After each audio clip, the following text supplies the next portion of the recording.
everyday thing. It's an everyday thing. It's an everyday thing when you let your nuts hang. Completely glossed over the Tulsa race riots, and when black people did succeed under capitalism, those communities were destroyed. We completely glossed over eminent domain and how much of the black community was taken, like literal black. Let's talk about. Like, what about Seneca Village? Let's talk about Black Wall Street. Let's talk about Black Wall Street. Are we on the same page of what happened in the Tulsa riots?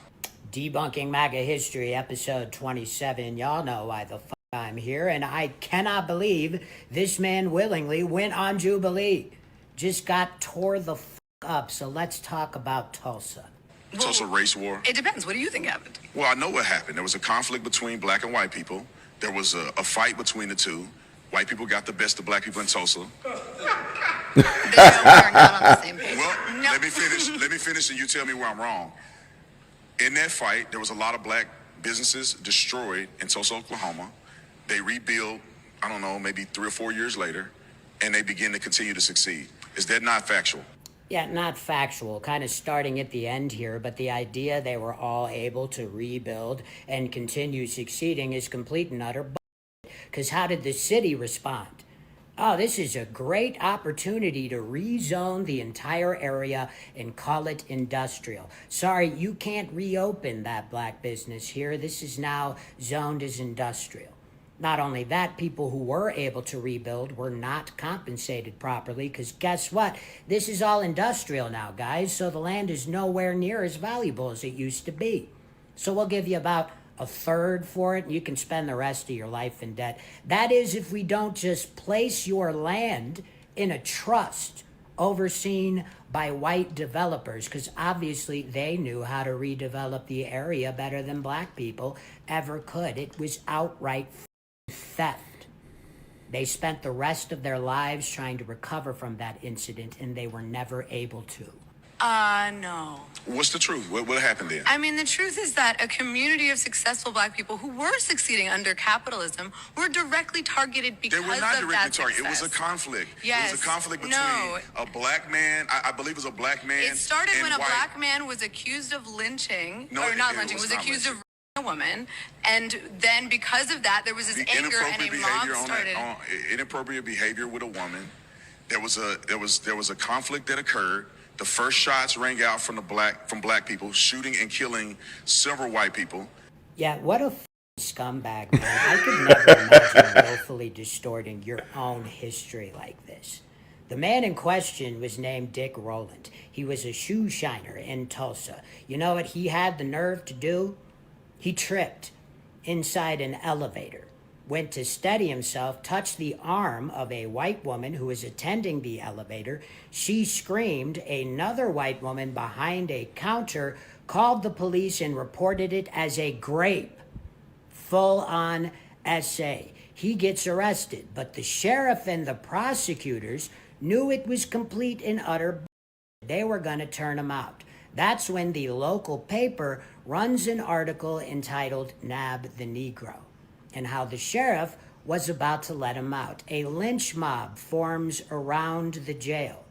The black men who he's referring to were mostly World War I vets who showed up to support the cops, to support law enforcement against the lynch mob. And eyewitnesses described the first shots as coming from a struggle between a white man trying to disarm a vet. Something goes off in the course of that struggle. Both sides start firing, but the cops, importantly, the sheriff, was firing at the lynch mob on the side of the black men who had showed up to support them.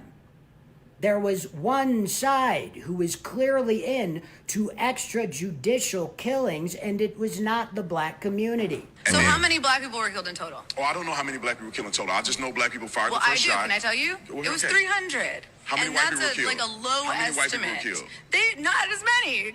12, possibly 13. While 300 black people were killed, another 10,000 were hospitalized, with 6,000 interred.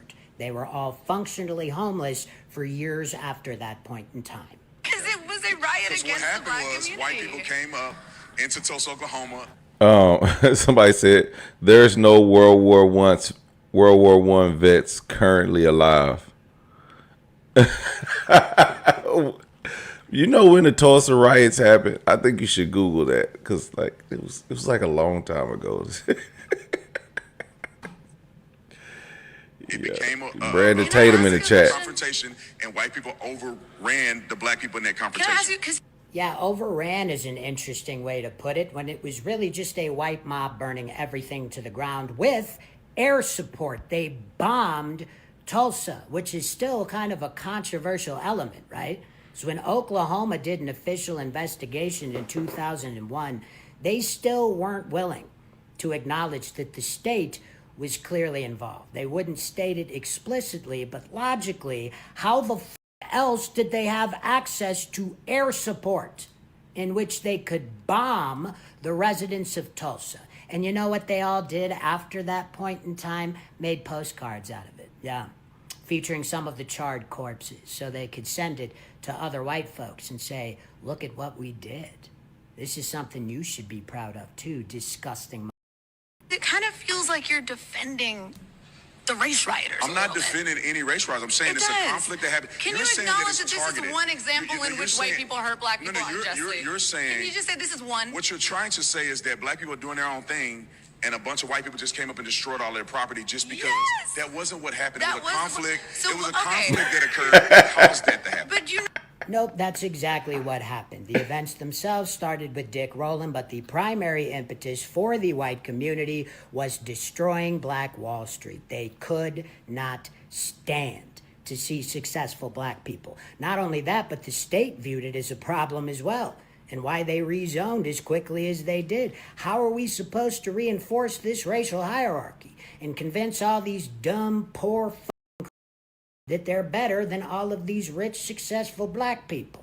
That's not going to work. We got to rezone this immediately and every one of them over in the process and then just bury it all in our history. Arguing the whole point of this prompt is that black people hurt the black community more than white people. So, and these are some examples of white people hurting the black community. And every time I give you one, you say, no. Let's give an example. Well done. Ate his ass the up, as did everyone else. It might be the single worst performance in Jubilee history. Book recommendation. I can't find my physical copy amongst my mountain of books, but Cass, The Origin of Our Discontents by Isabel Wilkerson. She is one of my favorite authors, has an absolutely wonderful style. Tulsa makes an appearance, but it's about the caste system within the United States and comparing it to that of India, Yahtzee, Germany, and others. Wonderful book. And on a personal note, I've been approached by another very large debate platform to possibly participate in a 10v1. I'm considering it. What do y'all think?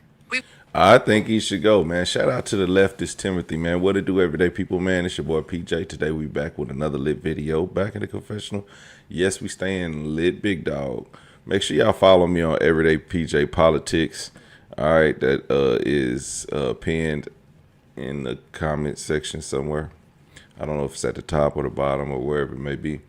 But just follow me there for all the political content.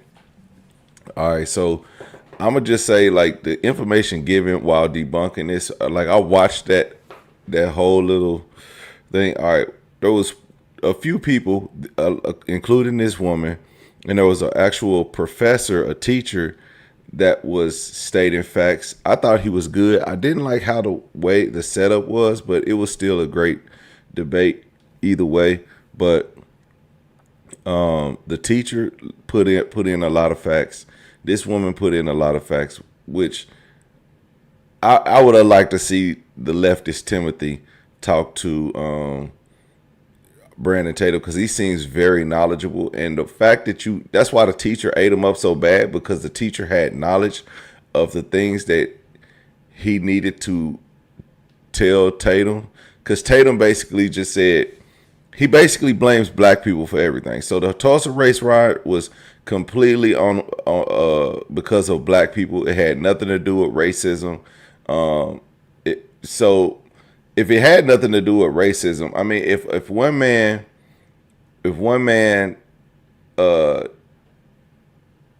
allegedly raped a woman, what's the cause for burning down blocks and blocks of black-owned businesses if it's just one man? Or how does 300 people die? How does 10,000 people end up in the hospital if it's just the one man? The one man, he was arrested. He was charged and arrested, and he was about to be let go because they said this never happened. It was over exaggerated. The man did not physically, with intent to harm or abuse the woman. So there you have it. So they're just gonna let him go. But the white people weren't satisfied. They needed blood. The white people of that time. Now, it's just so many instances.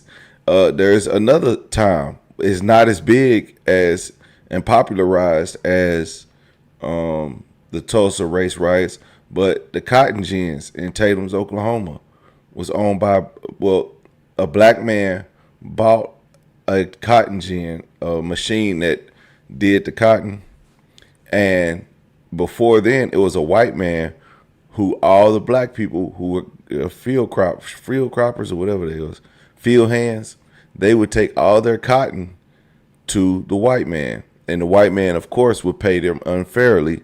And when that black man got enough money and bought him a cotton gin, and then all the black people started going to him instead of the white guy where they can get paid fairly. Well, guess what happened to that cotton gin? You guessed it, burnt it down to the ground. So it's not just, and then what can you say? That the black man was stealing all their business? That's basically what RACE-BATE'EM Tatum would say.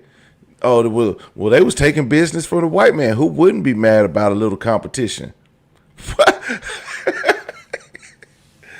Bro, let me know what y'all think about this in the comment section.